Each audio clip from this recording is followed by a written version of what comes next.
Subscribe कीजिए। इंसान को लड़ना, देखिए लड़ने का टाइम नहीं है, उम्मत लड़े ये वक्त नहीं है, उम्मत को इत्तेहाद की जरूरत है। और फिर कुरान और अहदीस में वाज़े इशारात मौजूद है, वाज़े इशारात मौजूद है कि हर दौर में हुजूर की मिलाद मनाई गई। खुद अल्लाह के रसूल सल्लल्लाहु अलैहि वसल्लम ने अपना मिलाद खुद मनाया।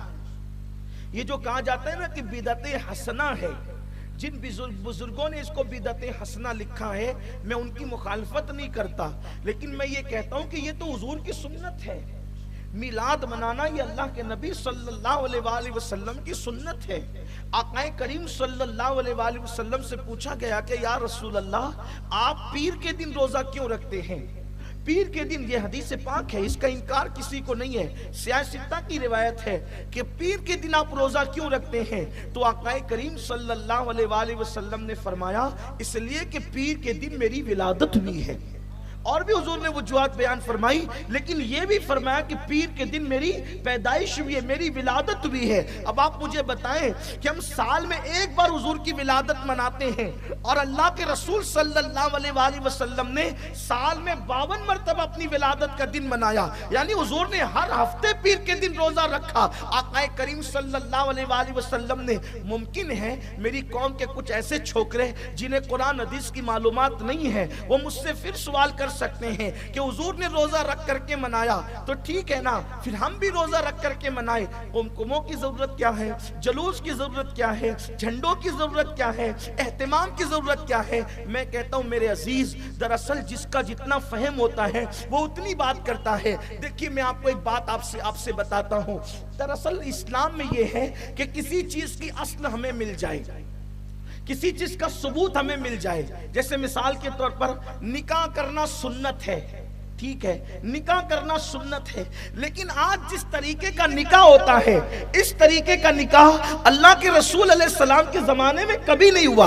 लेकिन इस निकाह को कोई बिदअत नहीं कहता, इस निकाह को कोई हराम नहीं कहता, इस निकाह को कोई शिर्क नहीं कहता। हमें सिर्फ इतना सबूत चाहिए था कि निकाह करना सुन्नत है, और वो निकाह करने का हमें सुन्नत मिल गई कि हुजूर ने निकाह किया है। लेकिन आप मुझे बताएं हुजूर अलैहिस्सलाम ने कैसे निकाह किया? हुजूर ने जो निकाह किया था उसमें बज़ाहिर कोई बारात नहीं थी, एक बात। दूसरी बात ये, मालेगांव वालों अपने लबो लहजे में बात कर रहा हूं सिर्फ आपको समझाने के लिए। हुजूर ने जो निकाह किया था उसमें कोई अगवा नहीं था, हुजूर ने जो निकाह किया था उसमें कोई बारात नहीं थी, हुजूर ने जो निकाह किया था उसमें जो है ना वो अल्लाह अकबर नाश्ता कराने का कोई सिस्टम नहीं था, हुजूर ने जो निकाह किया था उसमें कोई शामियाना और मंडप नहीं था, हुजूर ने जो निकाह किया था उसमें जो इस तरीके की पुलाव बिरयानी की कोई दावत नहीं हुई थी।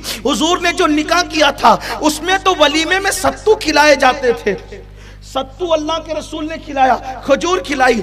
दिल पर हाथ रखकर ईमान लगती कहना, आप मुझे बताएं कि अगर बच्चे के वलीमा में या खुद के वलीमा में आप सत्तू खिलाएं, तो आप मुझे बताएं कि 4 गालियां दे करके लोग जाएंगे और अवाम नहीं देगी। पहले वही कभी औकात नहीं रही थी, काहे बुलाई इस्लाम मौके, ये बात हो सकती है ना? नहीं, हंसने की बात नहीं है। मैं तो मुर्गा खाने वाला रोज का आदमी, और ये दाल और चना पीसा हुआ मुझे सत्तू खिला रहा है। आपसे पूछता हूं कि हुजूर के वलीमा में तो सत्तू खिलाया गया था, आज का वलीमा सत्तू पे हो सकता है? नहीं हो सकता। लेकिन अगर आप बिरयानी बनाए, कोरमा बनाए, मिठाई बनाए, तो कोई नहीं कहता कि ना बाबा मैं नहीं खाऊंगा, ये तो बिदअत है हुजूर अलैहिस्सलाम के यहाँ, बल्कि हुजूर की सुन्नत है। कोई साबित नहीं कर सकता। मैं चैलेंज करता हूं अहले इल्म को कि अल्लाह के रसूल की पूरी जिंदगी में हुजूर के दस्तरखान पर कभी 2 किस्म की डिश जमा नहीं हुई। हुजूर अलैहिस्सलाम ने सिरके से रोटी खाई है, लेकिन मेरे आका सलाम के दीवानों मुझे बताओ, आज जब वलीमे में 4-5 डिशें लगती है, बल्कि खाना जाय होता है, एक प्लेट 2-2 हजार रुपए की बनती है, ऑर्डर दिए जाते हैं, लोग 2-2 4-4 लुक़मे खा करके पूरी प्लेट फेंक देते हैं, उसकी तरफ लोगों की तवज्जो नहीं है। लेकिन आप मुझे बताएं, क्या उसको कोई हराम कह सकता है कि आपने 2 डिश क्यों बनाई, आपने 4 डिश क्यों बनाई, आपने 5 डिश क्यों बनाई? कोई उसको हराम नहीं कहता, कोई उसको शिर्क नहीं कहता, कोई उसको बिदअत नहीं کہتا. کیوں نہیں کہتا؟ اس لیے کہ بس اتنا معلوم کرنا تھا کہ حضور کا ولیمہ ہوا ہے.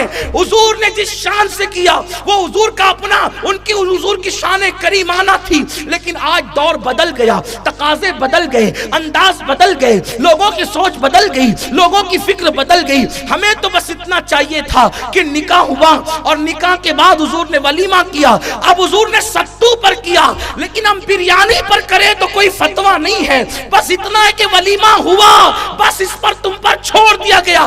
اب تمہارا ذوق ہے بس ناجائز کام نہ کرنا، لوگوں کا دل خوش کرتے چلے جانا بلا تمثیل. حضور نے روزہ رکھ کر کے اپنا میلاد منایا. اب اگر کوئی کھلا کر کے میلاد منائے تو رکھنے اور کھلانے کی بات نہیں ہے. حضور نے میلاد منایا، آپ بھی منائیے. آپ کے ذوق پہ چھوڑ دیا گیا ہے. جس شان سے چاہے مناتے رہیے، جیسا عشق کی اجازت دے مناتے رہیے. بس بات تو خوشی کرنے کی ہے، بات تو خوشی کرنے کی ہے.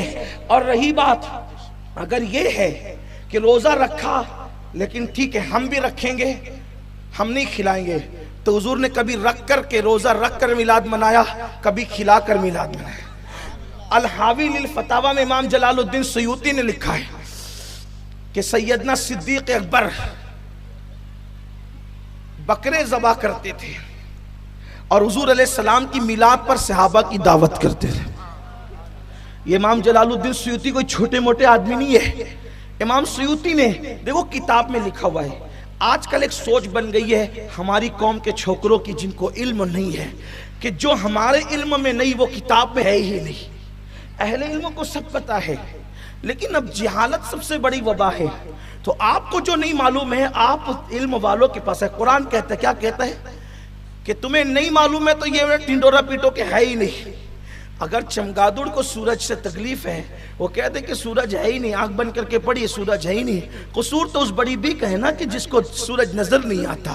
لیکن اللہ اکبر، جو آنکھ والا ہے وہ تو سورج دے. بنی اسرائیل مصر چھوڑ کر کے جائیں گے، اس دن وہ میرے قبر کو کھولیں گے اور قبر کو کھول کے میرا لاشا لے کر کے جائیں گے اور مجھے پھر وہاں لے جا کر کے دفن کریں گے جہاں میرے آباء و اجداد کی قبریں موجود ہے. اللہ اکبر. اب حضرت یوسف کو پتا تھا کہ ایک دن ایسا آئے گا، ایک دن ایسا آئے گا، ایک دن ایسا آئے گا کہ بنی اسرائیل مصر چھوڑ کر کے جائیں گے. اسی لیے تو کہا کہ جائیں گے تو میرا لاشا بھی ساتھ میں لے کر کے جائیں گے. جناب یوسف علیہ السلام کو جب علم غیب ہے تو جانے یوسف کے علم غیب کی شان کا عالم کیا ہوگا. میرے پیارے آقا صلی اللہ علیہ وسلم کے پیارے دیوانوں، قرآن میں سب موجود ہے میرے عزیز. ہمیں کچھ لڑنے جھگڑنے کی ضرورت نہیں، ٹینشن لینے کی ضرورت نہیں، صرف پڑھنے کی ضرورت ہے. امت مسلمہ پڑھے، علم حاصل کرے، جہالت کی وادیوں سے نکلے، جہالت کے دلدل سے نکلے، علم کی شاہراہ کا مسافر بنے. جناب یوسف علیہ السلام نے فرمایا میرے مزار، میری قبر کو کھول کر کے میرے لاشے کو لے کر کے جانا. اللہ اکبر. پھر کیا ہوا؟ تاریخ میں آتا ہے، تفسیر میں آتا ہے، حدیث میں آتا ہے، حضرت موسیٰ علیہ السلام کے دور میں جب فرعون کا ظلم حد سے بڑھ گیا، بتاؤں گی لیکن صلہ کیا ملنا چاہیے؟ جنت میں آپ کے ساتھ جاؤں گی. حضرت موسیٰ نے کہا اوقات دیکھ. میں ساتھ ساتھ حدیث کی تشریح بھی کر رہا ہوں.